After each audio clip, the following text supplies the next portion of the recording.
안녕하세요. 2월 23일 목요일의 블록체인 투데이입니다. 오늘 우리 시장에 전해진 주요 이슈들 함께 확인해 보겠습니다.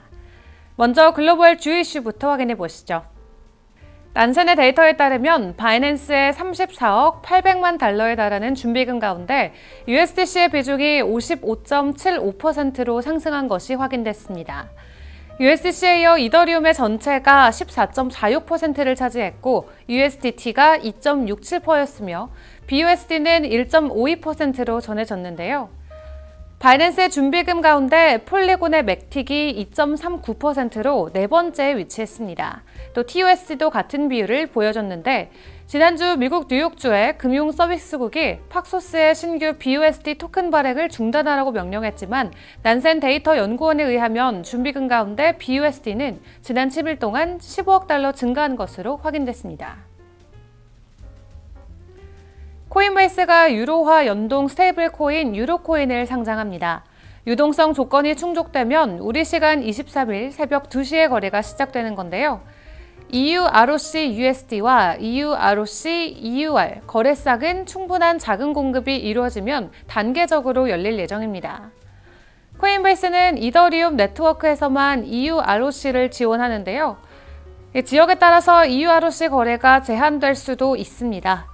스테이블 코인 EUROC는 지난해 6월 30일 서클이 이더리움 네트워크상에서 발행했는데 유로화로 100% 준비금이 지원되는 규제된 스테이블 코인으로 암호화폐 친화적 은행인 실버게이트가 초기 관리인으로 참여했습니다. 유로코인은 기업들의 결제나 거래, 대출 등에 이용하는 유로화의 유동성에 더욱 폭넓은 접근을 가능하게 하는 것이 목적인데요. 국제결제은행에 따르면 유로화는 미국 달러와 다음으로 거래량이 많은 통화로 2019년 기준 모든 통화 거래의 32%를 차지하는 것으로 확인됐습니다.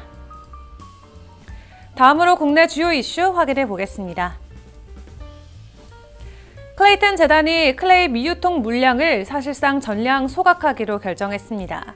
초기 발행 리저브 중 3년 8개월간 사용처를 찾지 못한 물량을 소각할 예정인데요. 잔여 물량 클레이는 활용처를 찾지 못하면 3년 후 전량 소각 처리됩니다. 또 재단은 미유통 물량 72.8억 개 기준 약 73%에 해당하는 52.8억 개 클레이를 이번 거버넌스 승인 후에 선소각할 예정인데요. 재단은 지속 가능한 클레이튼 토크노믹스를 위해서 공급 대비 수요 확대 요인을 늘려야 한다고 판단했고 소각은 주시 투표 통과 이후 적절한 일정을 확정해서 최대한 신속하게 진행할 예정입니다. 또한 재단은 향후 클레이튼 메인넷 플랫폼 운영과 유망한 블록체인 서비스에 대한 프로젝트 성공 지원, 현실적인 클레이 사용량 예측 및 수요 확대 활동 등을 통해서 인플레이션 유발을 효과적으로 억제해 나갈 예정이라고 밝혔는데요. 클레이튼 생태계 안의 기존 서비스를 더욱 육성하거나 새로운 프로젝트를 유치하고 해당 서비스들의 이용을 늘릴 계획입니다. 두나무가 미증시 상장 추진 보도에 대해 사실이 아니라는 입장을 밝혔습니다. 앞서 한 언론은 두나무가 2025년 미국 뉴욕증권거래소에 ADR 방식으로 상장하는 계획을 세웠다고 보도한 바 있는데요. 이에 대해 두나무는 아직 구체적인 상장 계획을 수립하지 않고 있다고 밝혔습니다. 한편 현재 비상장 상태인 두나무는 글로벌 표준 디지털 자산 거래소인 업비트와 소셜 트레이딩 기반의 주식 플랫폼 증권플러스, 비상장 주식 통합 거래 플랫폼인 증권플러스 비상장 등을 운영하고 있습니다. 금융투자업계에서는 두나무의 시장 지배력과 과거 지분을 투자한 하이브 등의 투자 밸류를 감안할 때 미국 증시 상장 시 시장 가치가 20조에서 30조 원 수준을 넘길 것으로 전망하고 있습니다. 이어서 규제 관련 소식들도 짚어보겠습니다. 미국 증권 거래 플랫폼 IEX가 암호화폐 거래소 코인베이스와 미국 연방정부가 승인하는 신규 암호화폐 자산 거래소 설립을 논의 중입니다. IEX의 카츠야마 회장은 작년부터 신규 디지털 자산 거래소 설립을 위해서 SEC 관계자들을 만난 것으로 알려졌는데요. 당시 IEX의 카츠야마 회장이 설립하려던 거래소의 합작 파트너는 다름 아닌 샘 뱅크먼 프리드였습니다. 하지만 FTX가 작년 11월 파산하자 IEX는 FTX와의 협력 관계를 정리했는데요. 카츠야마 회장은 FTX가 파산한 뒤에도 거래소 설립을 위해서 SEC와 협상을 계속해온 것으로 알려졌습니다. 또한 코인베이스가 그의 사업 파트너로 언급된 것은 이번이 처음인데 이와 관련해서 IEX 대변인은 우리는 규제당국과 기타 시장 참여자 간의 대화를 포함해서 디지털 자산 증권에 대한 규제 경로를 마련하기 위한 방안을 계속 검토하고 있지만 구체적인 제안은 확정되지 않았다고 전했습니다. 천마보 홍콩 특구 정부 재정사 사장이 홍콩 안의 웹3 산업 발전을 위해 예산 5천만 홍콩 달러를 투입한다고 밝혔습니다.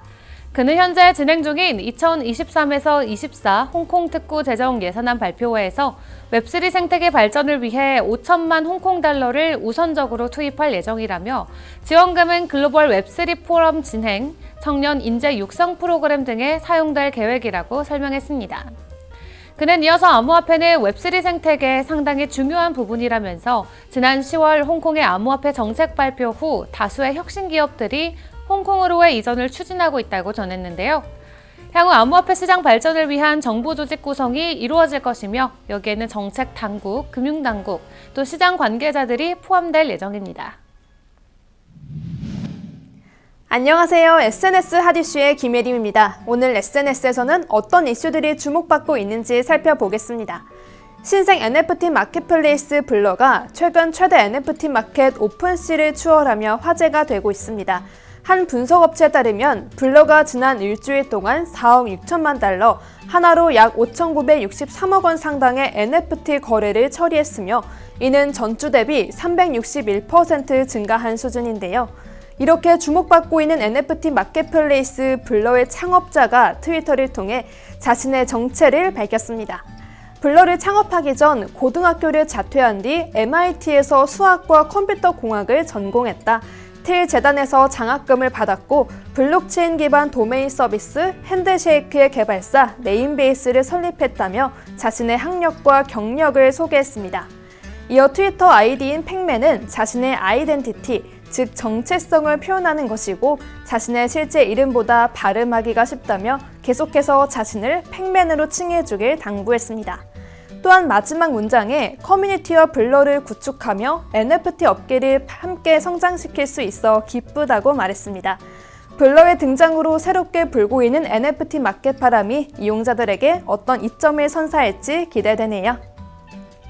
다음으로는 비트코인 가격 관련 트윗글 소식인데요.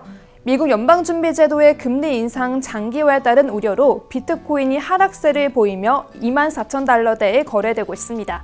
하지만 지난주까지만 하더라도 비트코인은 상승세를 보이곤 했습니다. 이를 두고 업계 관계자들은 1년 이상 장기 보유자가 비트코인의 상승세를 이끌었고 이들의 결집이 본격화되며 단기 투자자들이 장기 투자자로 뒤바뀌고 있다고 분석했는데요.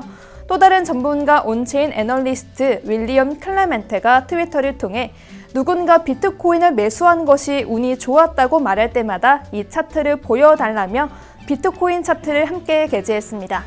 그는 이어 비트코인을 보유하는 것은 쉽지 않다. 70% 이상의 하락을 여러 번 견뎌내려면 엄청난 믿음이 있어야 한다.